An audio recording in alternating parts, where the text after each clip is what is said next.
하나님이 허락하신 주어진 일상을 살아가다가 각자의 자리에서 주중 예배를 드리시는 동인의 모든 성도님들에게 거룩하신 하나님의 은혜와 평강이 함께 하시기를 축원드립니다.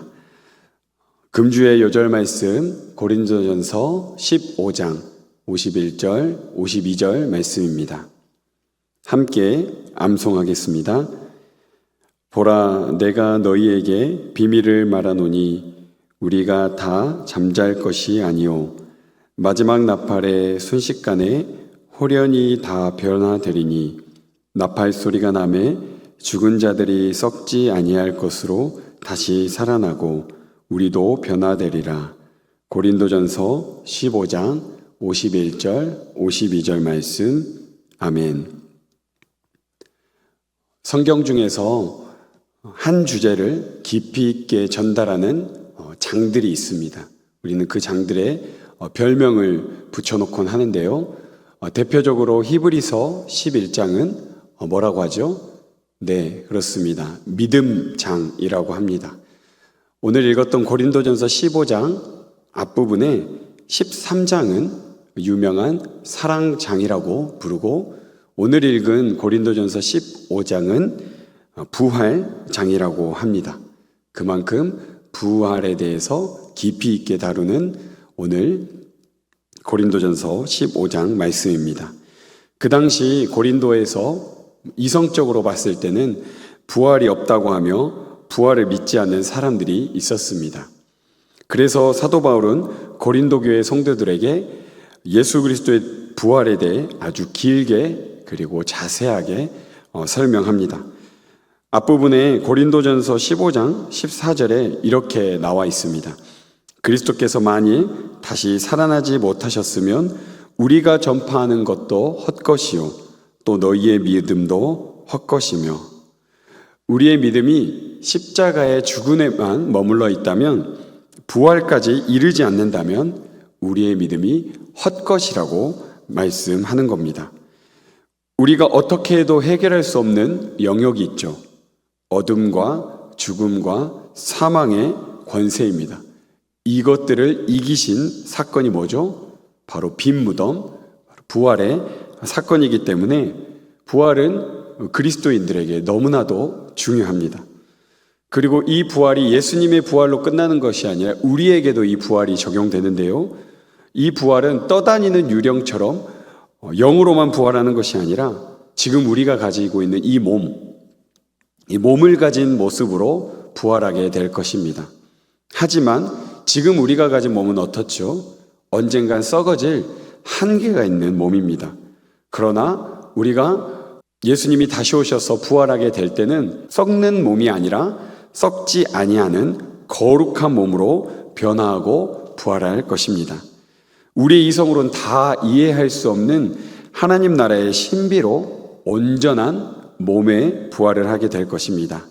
그렇기에 예수님을 믿는 우리 성도는 모든 것이 썩어질 이 땅에 발딛고 살아가지만 이것에만 소망을 두지 않고 영원히 썩지 않은 부활의 하늘 소망을 품고 살아가는 자들입니다.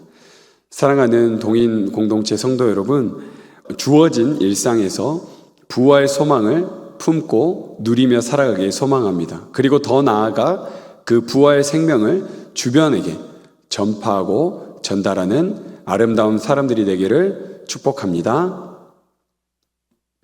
함께 찬양 부르시겠습니다. 찬송가 80장입니다. 찬송가 80장 천지에 있는 이름 중 찬양 부르신 후에 박봉희 권사님께서 기도 인도해 주시겠습니다.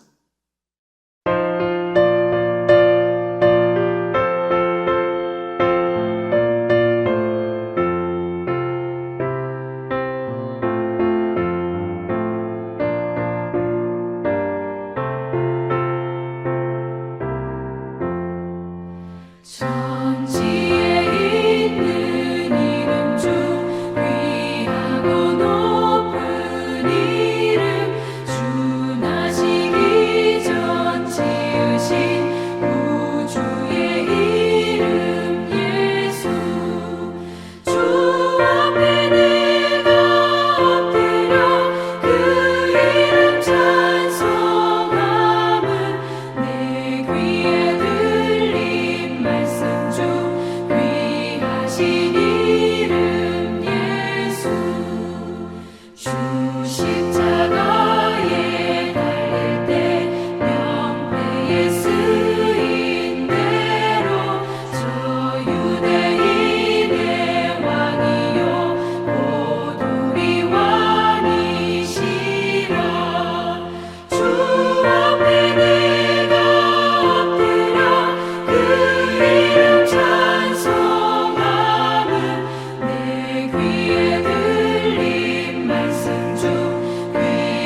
귀하신 이름 예수.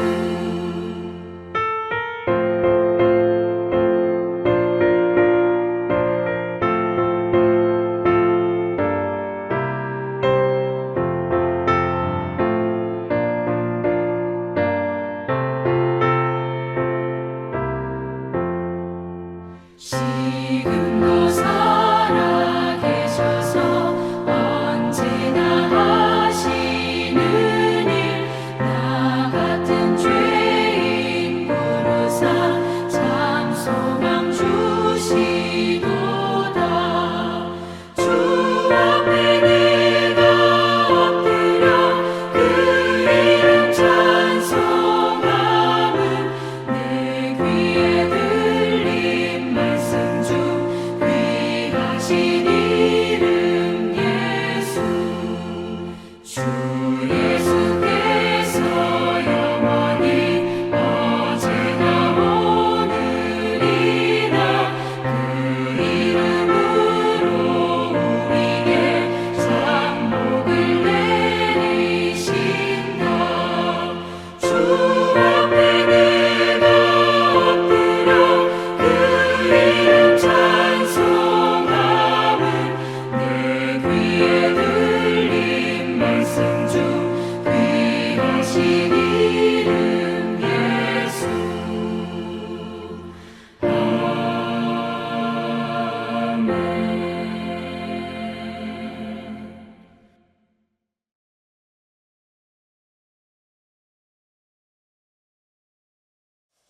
힘이 되신 여호와 하나님, 주중 예배를 영상을 통해 드리게 하시니 감사합니다. 우리를 먼저 택하시고 부르신 주님을 찬양합니다. 자격 없는 우리에게 영원한 나라를 주시고 예배를 드림으로 주님께 나아가게 하시니 감사합니다. 메마른 저희들 마음에 새 영을, 새 마음을 부어주셔서 안이 깨끗해지고 겉도 깨끗이 되어 주님이 기뻐하시는 구원받은 자로서 당당히 살아가게 하옵소서.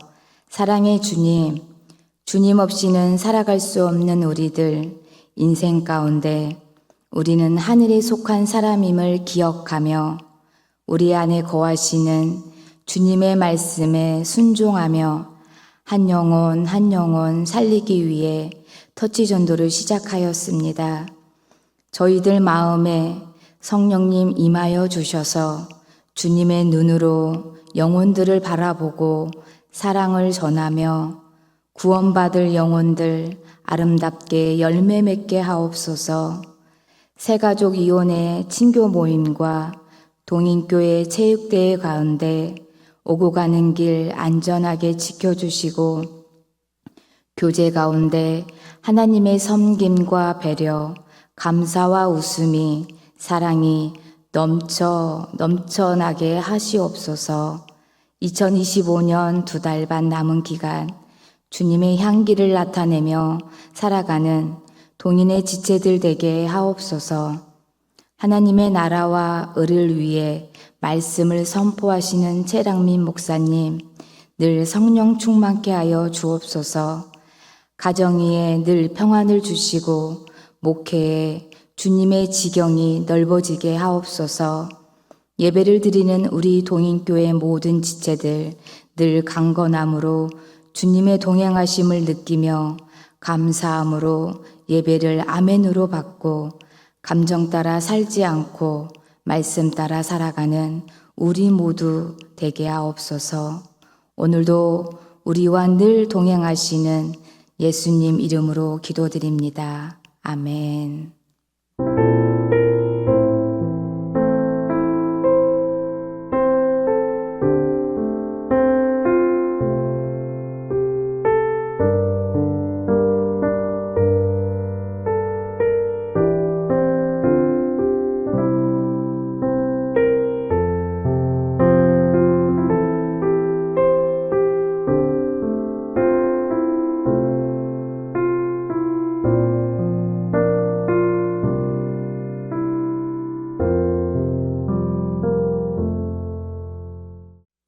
오늘 우리에게 주신 하나님의 말씀은 레위기 3장 1절에서 5절 말씀입니다.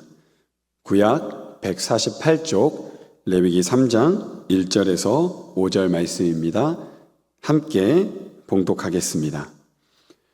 사람이 만일 화목제의 제물을 예물로 드리되 서로 드리려면 수컷이나 암컷이나 흠없는 것으로 여호와 앞에 드릴지니 그 예물의 머리에 안수하고 회막문에서 잡을 것이요 아론의 자손 제사장들은 그 피를 제단 사방에 뿌릴 것이며 그는 또 그 화목제의 제물 중에서 여호와께 화제를 드릴지니 곧 내장에 덮인 기름과 내장에 붙은 모든 기름과 두 콩팥과 그 위의 기름 곧 허리 쪽에 있는 것과 간에 덮인 꺼풀을 콩팥과 함께 떼어낼 것이요 아론의 자손은 그것을 제단 위에 불 위에 있는 나무 위에 번제물 위에서 살을지니 이는 화제라 여호와께 향기로운 냄새니라. 오늘은 레위기 3장을 살펴보면서 화목제 규례에 대해서 공부해 보려고 합니다. 화목제가 어떤 제사인지 살펴보고 화목제에 담긴 의미가 무엇인지, 이 의미가 신약 성경과 어떻게 연결되는지, 그리고 이 땅을 살아가는 우리에게 어떤 메시지가 담겨 있는지 함께 살펴보겠습니다. 우리 성경책을 펴고 또 함께 나눠드린 강의안도 참고하면서 우리 한 절씩 하나님의 말씀 알아보려고 하겠습니다. 먼저 명칭입니다. 히브리어인데요. 제바흐 쉘라밈이라고 말하는 것이 바로 화목제입니다. 뒤에 나오는 쉘라밈, 샬롬과 관계가 있는데요. 여러분 샬롬하면 무슨 뜻으로 알고 있죠? 네, 평강의 인사, 히브리식 인사입니다. 그러니까 이 화목제 안에는 샬롬, 바로 평강이 의미가 부여되어 있는 제사입니다. 화목제는 그렇기 때문에 하나님과의 관계 회복이 목적이며 동시에 회복된 관계를 축하하는 제사입니다. 다른 제사와 달리 좀 축제 분위기가 있는 제사가 바로 화목제입니다. 레위기 제사 규정에 의하면 7장 11절 16절 화목제가 앞부분에 제사를 어떻게 드려야 되는지가 나온다면 뒤에 부분에 나오는 건 제사 규정인데요. 세 가지 경우에 화목제를 드리게 됩니다. 먼저 첫 번째는 환난이나 공경에서 벗어남에 대해 감사하며 드리고요.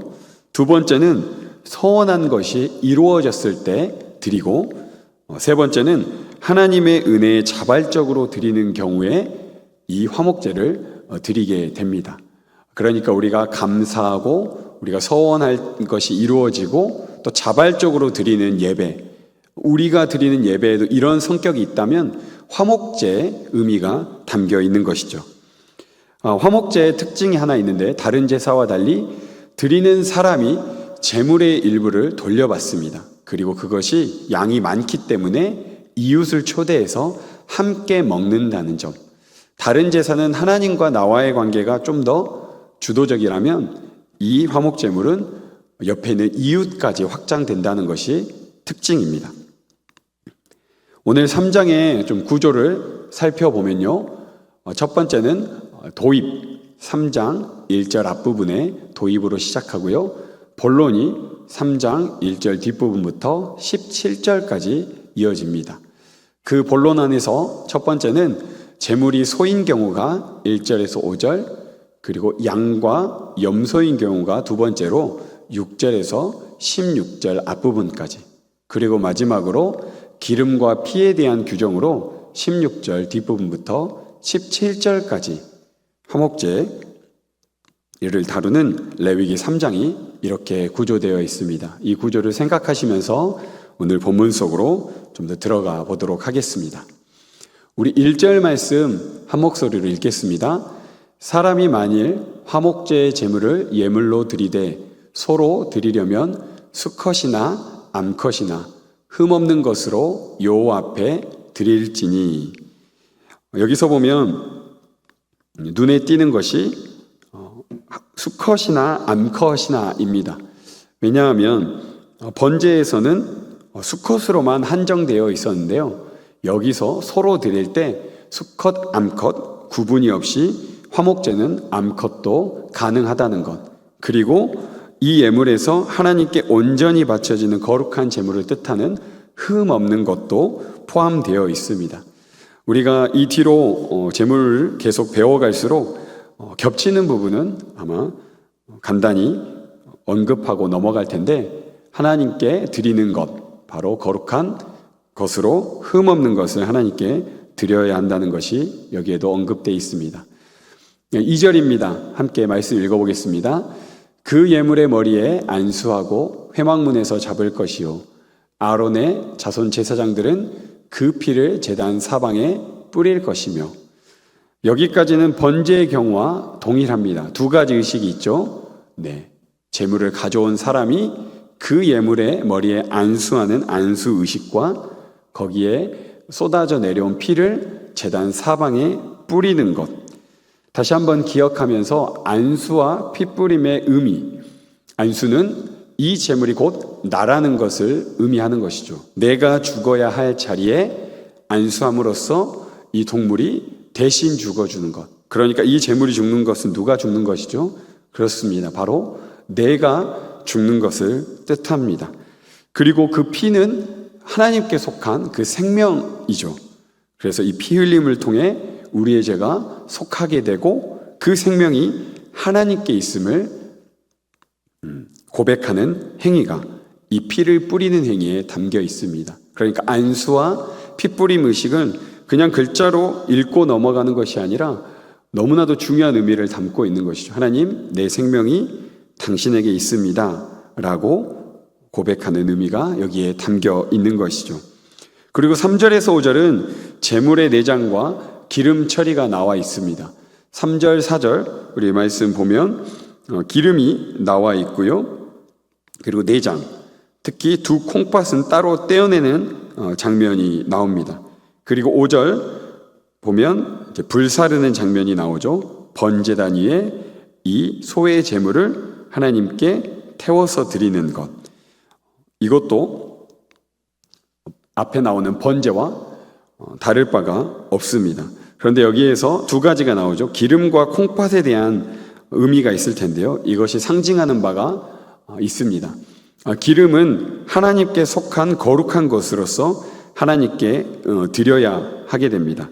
그리고 콩팥은 구약 성경에 종종 콩팥이라고 나오지만 히브리어로는 사람의 마음을 상징합니다. 그러니까 콩팥을 드린다는 것은 이 예물을 드리는 사람의 마음을 드린다는 것도 담겨 있습니다. 사실 수많은 내장이 있을 텐데 그 중에서도 콩팥을 명시하는 것, 이 히브리적 사고로는 마음을 드린다는 것을 담고 있는 것입니다. 그리고 5절 뒷부분에 이렇게 마무리합니다. 이는 화제라 여호와께 향기로운 냄새니라.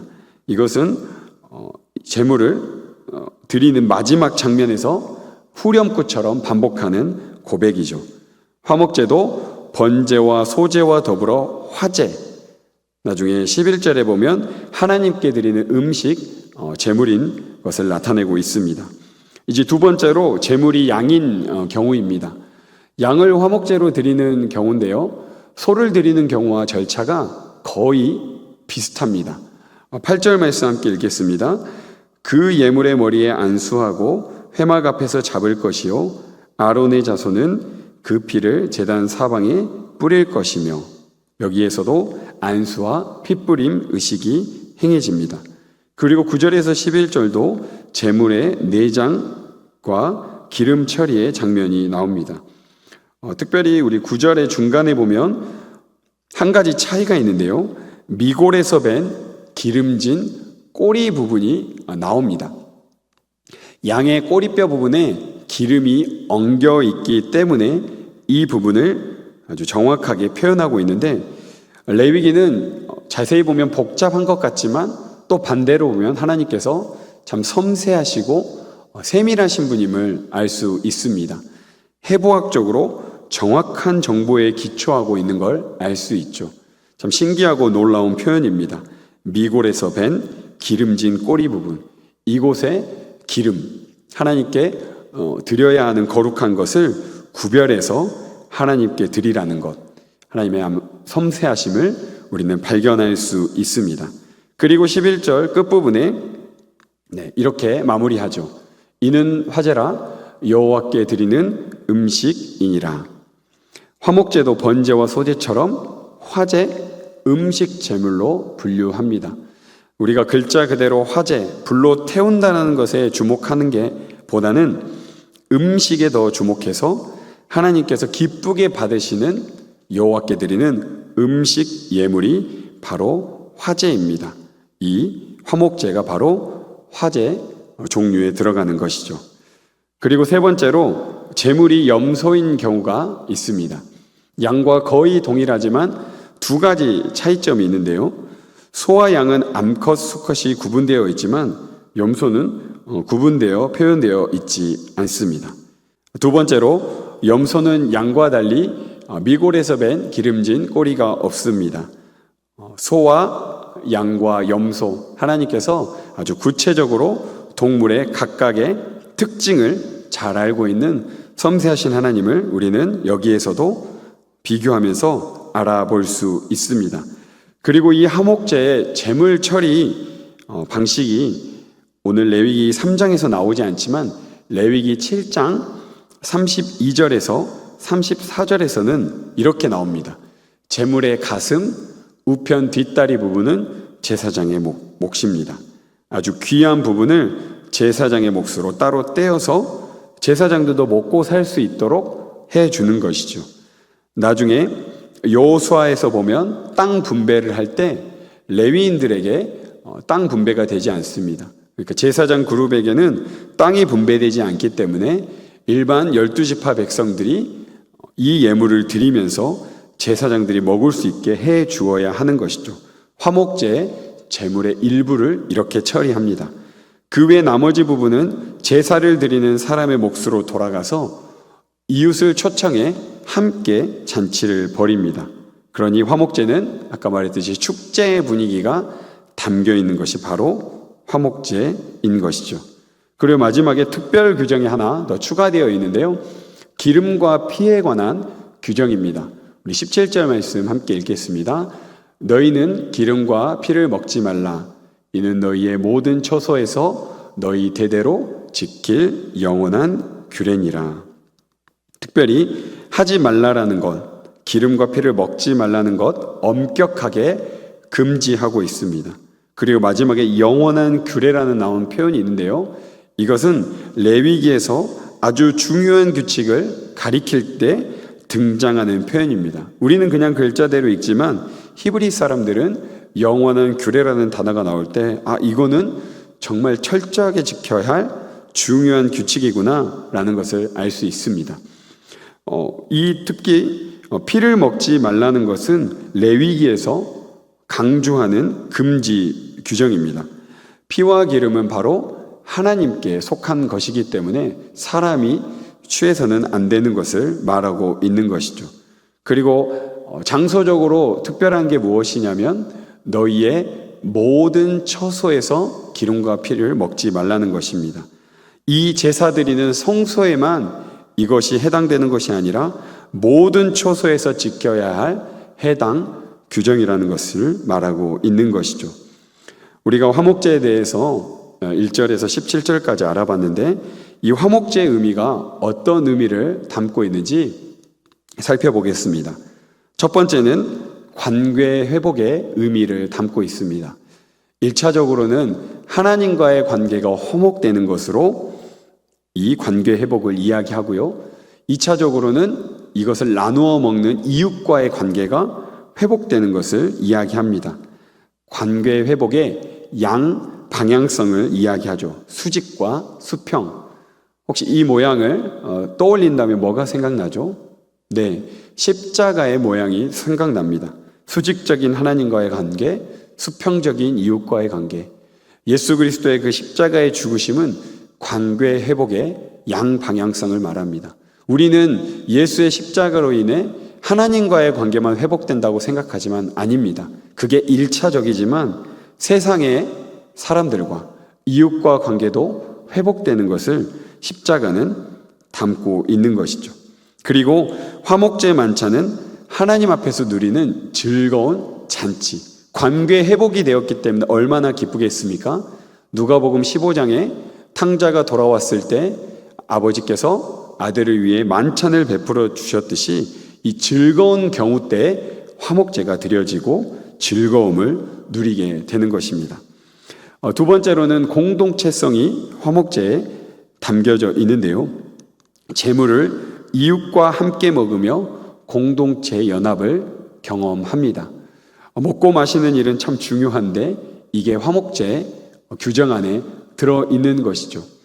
그렇다면 우리에게 적용을 해본다면 주일 예배 후 함께 나누는 친교, 특별히 식사교제는 화목제 만찬의 의미를 담고 있는 것입니다. 우리가 이 예배당에 앉아서 예배만 드리고 가는 것이 아니라 끝난 이후에 우리의 삶을 나누고 서로 웃고 나누는 그 얼굴을 마주하는 그 시간, 사실 교회 공동체에서는 너무나도 중요한 하나의 행위라고 볼 수 있습니다. 그렇기 때문에 우리는 이 공동체 연합을 먹고 마심으로 누릴 수 있어야 합니다. 이 공동체성의 두 번째는 화목제의 의미를 우리에게만 두는 것이 아니라 교회 밖에 이웃 나눔으로도 확대해야 하는 것입니다. 특별히 우리에게 적용하면 교회는 하나님과 세상 사이에서 화목을 이루는 도구가 되어야 하는 것이죠. 그렇게 우리는 화목을 이루는 도구로서 이 공동체성을 우리 안에 정말 단단하게 다지고 주변 이웃까지 확장시킬 수 있는 것을 화목제를 통해 배워야 하는 것입니다. 그렇다면 화목제와 신약 성경의 의미가 어떻게 연결되는지 살펴보겠습니다. 첫 번째는 화목제와 예수 그리스도인데요. 골로새서 1장 21절 22절에서는 원수된 의리가 예수 그리스도로 말미암아 하나님과 화목하게 되었다는 걸 말씀합니다. 우리 말씀 한번 읽어볼까요? 그의 십자가의 피로 화평을 이루사 그로 말미암아 자기와 화목하게 되기를 기뻐하심이라. 이 예수 그리스도의 그 십자가의 의미에 화목이 담겨 있습니다.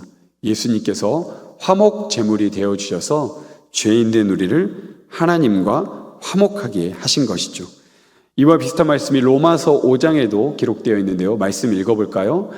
곧 우리가 원수 되었을 때 그의 아들의 죽으심으로 말미암아 하나님과 화목하게 되었은즉. 여기에서는 로마서 5장에서는 세 가지가 나옵니다. 우리가 연약할 때, 우리가 경건하지 않을 때, 우리가 원수 되었을 때 예수님께서 우리를 위하여 죽으심으로 하나님과 화목하게 했다.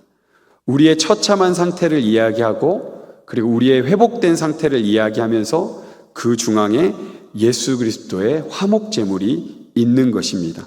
그래서 로마서 5장 이 부분은 정말 은혜, 복음이 가득 담겨 있는 말씀인 거죠. 예수님을 통해 우리 화목제의 의미를 발견할 수 있습니다. 그리고 에베소서 2장 14절 18절은 유대인과 이방인, 인종으로서는 두 인종은 절대 하나 될 수 없는 그 1세기 상황에서 사도 바울은 예수 그리스도로 말미암아 이 두 인종은 하나 될 수 있다, 한 몸 될 수 있다, 화목하게 될 수 있다라고 말합니다. 우리 한 말씀 읽어보겠습니다. 또 십자가로 이 둘을 한 몸으로 하나님과 화목하게 하려 하심이라. 원수된 것을 십자가로 소멸하시고. 놀라운 표현입니다. 교회 공동체가 어떠한 모습으로 나아가야 할지를 알려주는 것이죠. 예수님이 십자가를 떠안고 절대 하나 될 수 없는 유대인과 이방인을, 이 원수된 것을 끌어안고 십자가로 소멸시켜서 그 둘을 하나 되게 하시고 화목하게 하였다는, 그렇기 때문에 우리 교회 공동체 안에서 인종으로, 성별로, 어떤 신분으로 우리는 나눌 수 없습니다. 그래서 갈라디아서 3장에 이런 표현을 하죠. 남자나 여자나 종이나 자유인이나 유대인이나 헬라인이나 다 그리스도 예수 안에서 하나이니라. 이 놀라운 예수 그리스도 안에 화목제의 하나 되게 하심이 담겨 있습니다. 두 번째로는 화목제와 그리스도인의 연관성을 살펴볼 수 있는데요. 우리 고린도후서 5장 18절에 보면 우리를 화목하게 하는 직분을 받는 자라고 말합니다. 말씀 한번 읽어보겠습니다.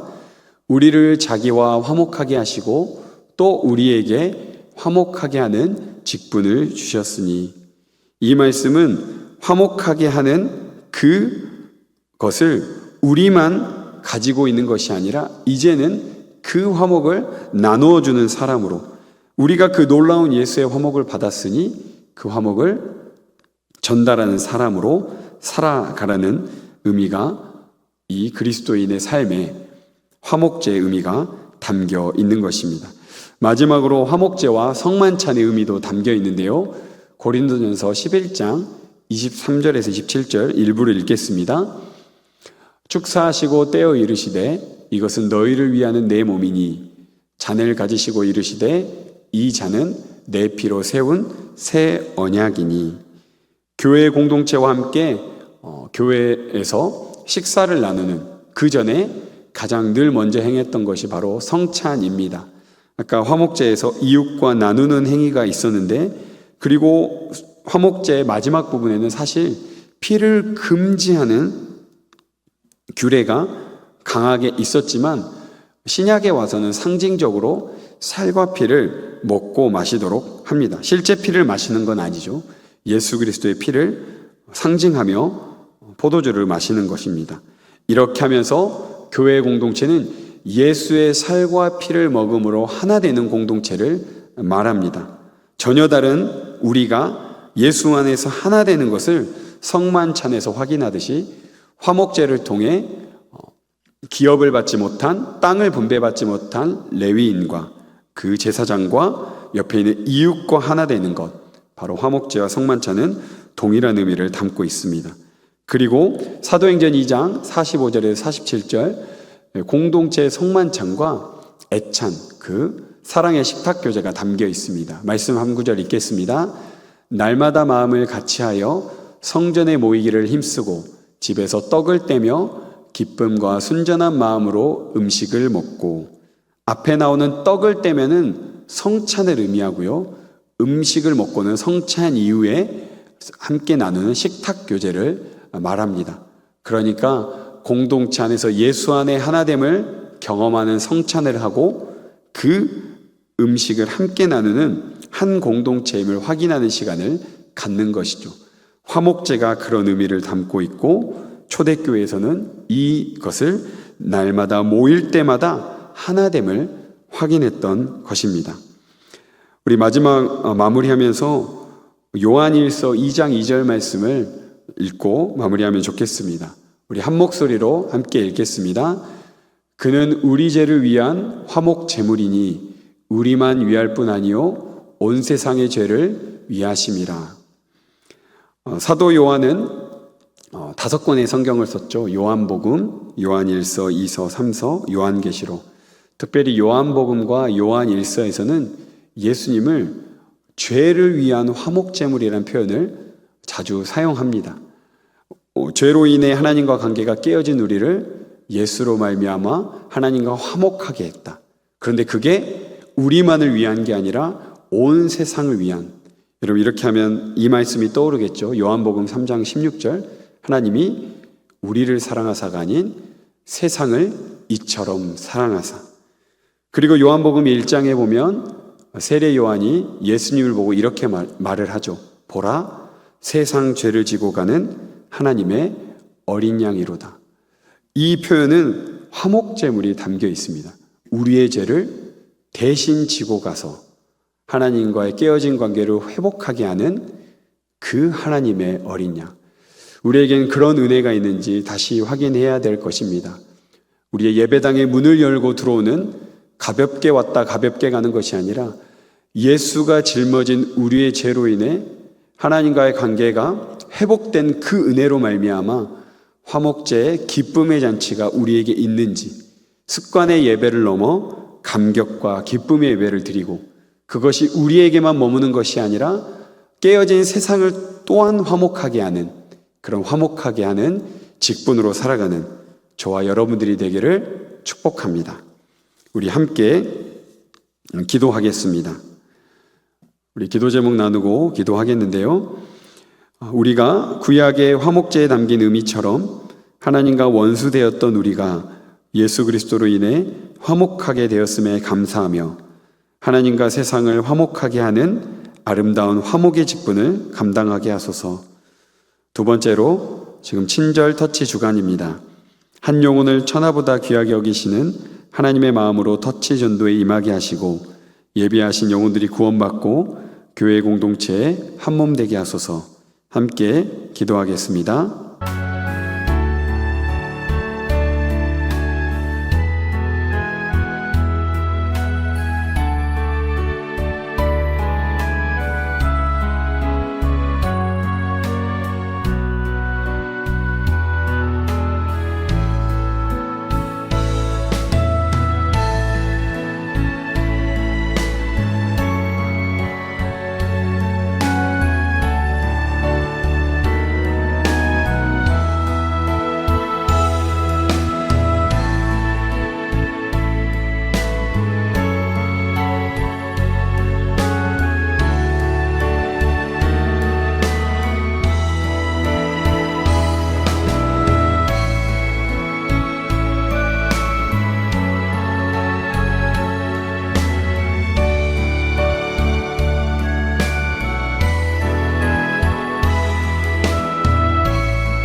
하나님 아버지 감사합니다.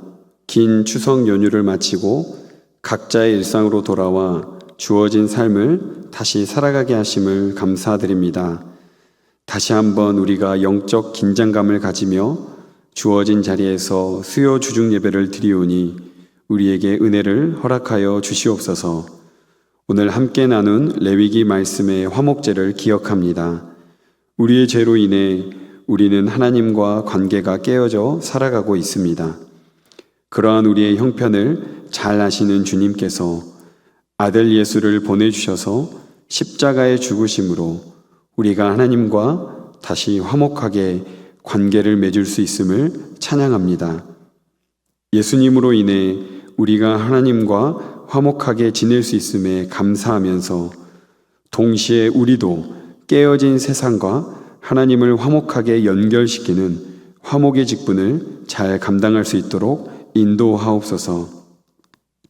터치 전도가 시작되어 친절 터치 주간을 보내고 있습니다. 동인 공동체 성도 모두가 예수님께서 죄인과 세리의 친구가 되어주시며 친절하게 따뜻하게 다가갔듯이 우리도 주님을 닮아 친절함과 따뜻함으로 우리 주변 이웃을 대할 수 있게 하옵소서. 우리의 작은 친절 속에 예수님의 향기가 뿜어져 나오게 하시고 우리의 따뜻한 행실 속에 예수님의 사랑을 읽어낼 수 있는 편지의 역할을 감당하게 하옵소서. 이제 완연한 가을이 되어 날씨가 쌀쌀해졌습니다. 동인의 모든 성도들 건강 지켜주시고 각자 하나님께 올려드리는 기도 제목이 하나님의 때와 방법으로 응답될 수 있도록 축복하옵소서. 또한 몸과 마음이 아픈 성도들을 회복시켜 주셔서 공동체와 함께 하나님을 예배하고 함께 교제할 수 있게 하옵소서. 하나님과 원수된 우리를 하나님과 화목하게 하시기 위해 십자가 위에서 기꺼이 자신을 들이신 화목제물 예수님의 이름으로 기도합니다. 아멘. 하늘에 계신 우리 아버지, 아버지의 이름을 거룩하게 하시며 아버지의 나라가 오게 하시며 아버지의 뜻이 하늘에서와 같이 땅에서도 이루어지게 하소서. 오늘 우리에게 일용할 양식을 주시고 우리가 우리에게 잘못한 사람을 용서하여 준 것 같이 우리 죄를 용서하여 주시고 우리를 시험에 빠지지 않게 하시고 악에서 구하소서. 나라와 권능과 영광이 영원히 아버지의 것입니다. 아멘.